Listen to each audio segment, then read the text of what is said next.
Merhaba arkadaşlar. Bugün saksıma soğan ekeceğim. Soğanların tam ekim dikim zamanı. Soğanları saksıya ekmeden önce saksıya, bahçe veya tarlaya hangi soğanları ekmek gerekir? En yüksek verimi hangi tür soğanlardan elde edebiliriz? Bu konudaki bilgilerimi sizlerle paylaşmak istedim. Önümde değişik soğan çeşitleri var. 3 çeşit arpacık yani kıska soğanı şu şekilde. 2 çeşit de yemeklik kuru soğan var. Buradaki şu 2 küçük kırmızı ve beyaz arpacık soğanlarını kışlık kırmızı ve beyaz yemeklik kuru soğan elde etmek için ekeriz. Bu minik arpacık soğanlarının bu iri yapılı arpacık soğanlarından farkı, bunlar dikildiği zaman iri yumru yani kışlık kuru soğan olma potansiyelinin olmasıdır. Yani baş bağlama özelliği var. Bu iri arpacık soğanlarını ise yeşil yaprakları için ekeriz. Bazı yemek çeşitlerinde bütün olarak kullanırız.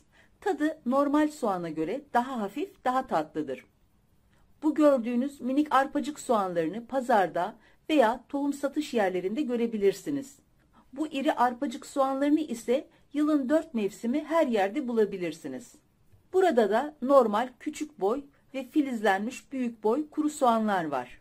Bu minik arpacık soğanları Türkiye'de Akdeniz ikliminin hakim olduğu bölgeler dışında genellikle Şubat-Mart ayında ekilir. Daha soğuk bölgelerde ise bu süre Nisan veya Mayıs aylarına sarkabilir. Soğanın iri yumru oluşturması yani baş bağlaması için bu aylarda ekmek gerekir. Kışlık soğan elde etmek için bu minik arpacık soğanların en az 10'ar veya 15'er santim aralıkla ekilmeleri gerekir. Soğanların baş bağlayabilmeleri yani iri yumrulu olabilmeleri için iki kök arasındaki mesafenin yeterli olması gerekir. Genelde kışlık soğan yetiştirenler bunu bilir. Bu minik arpacık soğanlarını da saksılara ekebiliriz. Yalnız bunları saksıya ektiğimizde en az 10'ar veya 15'er santimetre mesafe koyarak yani seyrek ekmek gerektiği için çok az bir soğan elde etmiş oluruz. Çünkü bu minik arpacık soğanları bütün gücünü yani potansiyelini kök bağlamaya verir. O zaman da saksıda arzuladığımız o yeşilliği elde edemeyiz. Dolayısıyla yemeklik soğanı saksıda yetiştirmenizi pek tavsiye etmem. Bunları bahçe ya da tarlaya ekmek daha uygundur. Bu küçük arpacık soğanlar ekildiği zaman bunlardan sadece yemeklik soğan elde edilmez. Bunlardan aynı zamanda tohum üretimi de yapılabilir. Bunların içinden bazıları tamamen kök bağlarken bazısı da hiç kök bağlamadan sadece tohuma durur. Tohuma duranların içinden böyle boru şeklinde bir dal çıkar. Tepesinde de büyük bir püskül oluşur. O püskülün her bir tanesi bir tohum kapsülünü oluşturur. Bu kapsüller iyice olgunlaşıp kuruduğunda içinden siyah minik tohumlar çıkar. O tohumları da ektiğimizde bu minik arpacık soğanlarını elde ederiz. Soğan 2 aşamalı gelişir. Önce tohum ekilir, arpacık soğanları oluşur. Sonra arpacık soğanlar ekilip yemeklik soğanlar meydana gelir. Yeşil yapraklarından faydalanmak için ise yılın 4 mevsimi bu iri arpacık soğanlarını saksılarımıza ekebiliriz. Ben genelde bu iri arpacık soğanlarını saksılarıma ekiyorum. Çok soğuk havalarda da kapalı ortama alıyorum.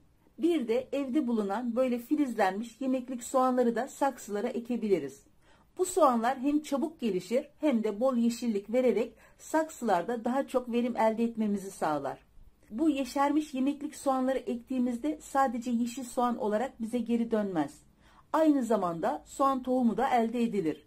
Aynen minik arpacık soğanlarında olduğu gibi. Bunların da tepesinde tohum kapsülü oluşur. Arpacık soğanların bazısı tohum üretirken bu filizlenmiş soğanların hemen hepsi tohum üretir. Bir de bu tür yemeklik soğanlar var.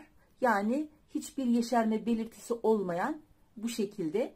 Bunları da saksıya ektiğimiz zaman bunların yeşermesi, bol ürün vermesi bu arpacık soğanına ve bu kendiliğinden yeşeren soğanlara göre hem daha zayıf olur hem de daha geç gelişir.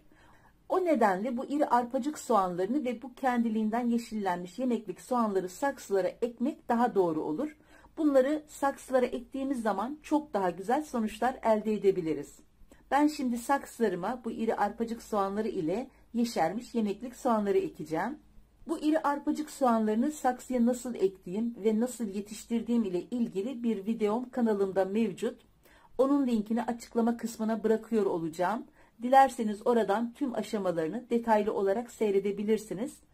Sizler de benim gibi saksıda yeşil soğan yetiştirmek isterseniz bu iri arpacık soğanlarını ve bu kendiliğinden yeşermiş yemeklik soğanları ekmenizi tavsiye ederim. Çok güzel, çok zevkli bir uğraş. Mutlaka yapın ve deneyin derim. Şimdiden yapacak, deneyecek olan herkese kolay gelsin.